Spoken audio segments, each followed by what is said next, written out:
और खबरों में आगे बढ़ेंगे। लखनऊ से बड़ी खबर है, सीएम योगी की आज मंत्रिमंडल के साथ बैठक। तो कैबिनेट मंत्रियों के साथ राज्य मंत्रियों को भी बुलाया गया। यूपी में चुनाव परिणाम को लेकर मंथन यहां पर किया जाएगा। मंत्रियों के कामकाज को लेकर भी बातचीत होगी। तो मंत्रियों को सीएम योगी जरूरी दिशा निर्देश भी जारी करेंगे। तो बड़ी खबर आपको बता रहे, तो एक तरफ दिल्ली में हलचल तेज है, नई सरकार के गठन को लेकर कवायद तेज है। इस बीच सीएम योगी की आज मंत्रिमंडल के साथ बैठक होने जा रही है, जिसमें कैबिनेट मंत्रियों के साथ साथ राज्य मंत्रियों को भी बुलाया गया है। तो यूपी में चुनाव परिणाम को लेकर गहन मंथन यहां पर किया जाएगा, क्योंकि इस बार जो प्रदर्शन है वो बीजेपी का बेहद खराब रहा है और ऐसे में इसी को लेकर मंथन और विचार विमर्श होगा। मंत्रियों के कामकाज को लेकर भी बातचीत की जाएगी। संवाददाता अविनाश भी हमारे साथ लाइव जुड़ गए हैं, सीधा उन्हीं का रुख कर लेते हैं। अविनाश, एक तरफ दिल्ली में हलचल तेज है नई सरकार के गठन को लेकर, उस बीच सीएम योगी की आज मंत्रिमंडल के साथ ये बैठक जिसमें राज्य मंत्रियों को भी बुलाया गया है। कितने बजे बैठक है, क्या कुछ मुख्य एजेंडा इस बैठक का?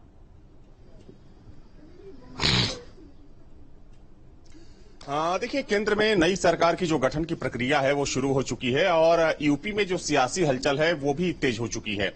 देखिए, सबसे महत्वपूर्ण बात यह है कि उत्तर प्रदेश में चूंकि देखा जाए तो 2014 में यूपी में बीजेपी 73 सीट जीती थी, लेकिन इस बार जो बीजेपी की सीटें हैं वो आधी से भी कम रह गई है। तो जाहिर सी बात है कि इसकी समीक्षा होनी है संगठन से लेकर सरकार तक, क्योंकि जिम्मेदारी कहीं ना कहीं मंत्रियों की भी होती है, उनके अपने अपने क्षेत्रों की।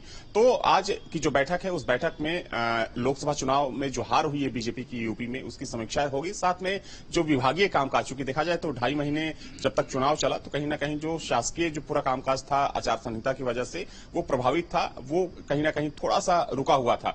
तो उसको कैसे गति दी जा सके और जो सरकार के जो बड़े प्रोजेक्ट्स हैं, जो बड़ी परियोजनाएं हैं, उसको किस तरीके से सुचारू रूप से चलाया जा सके और कम समय में जो एक टारगेट निर्धारित किया गया है कम समय में उसको कैसे पूरा किया जा सके, तो उसको लेकर भी मुख्यमंत्री सभी विभागों के जो मंत्री होंगे उनको निर्देशित करेंगे। और साथ आखिर हार की वजह क्या रही, क्योंकि देखा जाए तो चूंकि हार के पीछे की जो असल वजह है, कई वजहें गिनाई जा रही है, जिसमें जातीय समीकरण को साधने में कहा जा रहा है कि बीजेपी इस बार असफल हुई।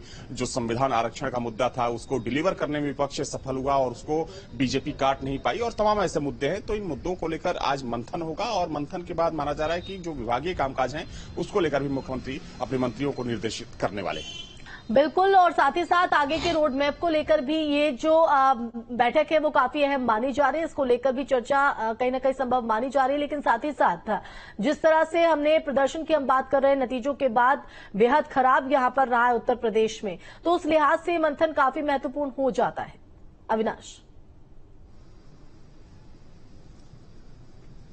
बिल्कुल, देखिए, निश्चित तौर पर यूपी सबसे बड़ा स्टेट है, 80 लोकसभा की सीटें आती हैं और जो कहा जाता है कि दिल्ली में सत्ता का रास्ता कहीं ना कहीं यूपी से होकर गुजरता है।